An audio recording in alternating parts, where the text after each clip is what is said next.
Hey guys, welcome to another Lenny's Little Lesson. Today I wanted to show you how to teach a dog a new behavior. We'll do something very simple. We'll start off with a sit. Full disclosure, the dog that I'm working with today already knows sit. But what I'm going to do to kind of freshen up the process for him is I'm going to teach him a new visual cue for the sit command, right? Usually the way we teach it, just to give you a little background, is you would take a treat, put it in front of your dog's nose, lure them up, right? So you lift the treat up and over their head. As they lift up their head, naturally their body's gonna wanna plop down. Once their rear touches the floor, we mark it with a good boy or a clicker if you happen to be working with a clicker, and reward. Right? And you do that over and over again, right? You lift up the treat, they sit, you reward. And then over time, this motion becomes like sign language for dogs, and it means sit. Matter of fact, if you come up to probably like 90% of dogs and you go like this, without even saying a word, they will sit down for you. And that's because dogs are a lot more keen to pay attention to our physical movements rather than our words, right? Because again, dogs do not speak verbally.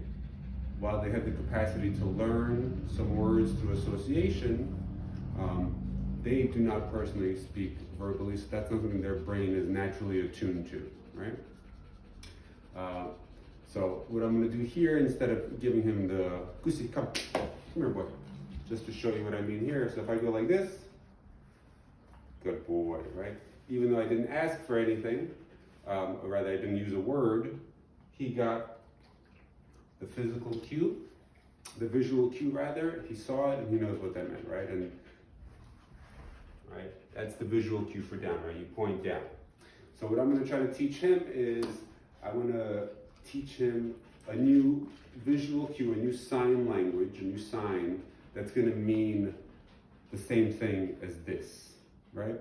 And so whenever we teach something new, we want to make sure that we really give the dog the option, the opportunity to make the right decision, right? You want to give your dog choices. Let them choose on their own, and then you can either ignore, discipline, or reward whatever behavior they choose, right? So in terms of teaching a new behavior, so something like sit, right?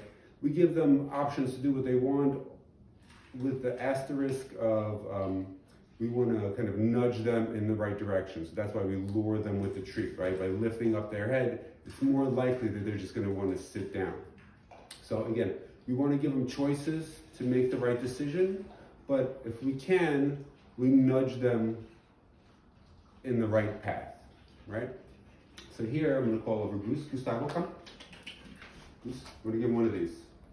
Good boy. All right, so he doesn't know what this sign means. I've never shown this to him before.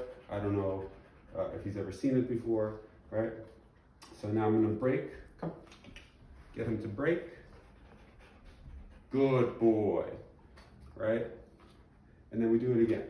Come. Good boy. All right, so now we're slowly learning. And now, granted, this symbol sign is similar to this one, right? So if I go this, good boy, good job, right? So I'll do that over and over again until, with him it's pretty quick, but in different situations with different dogs, it might take a little bit longer. You do that, show the sign, give them the opportunity to make the right decision, praise and reward them for it, and just build on top of that. Reinforce that behavior in the context of your cues. All right? Good luck.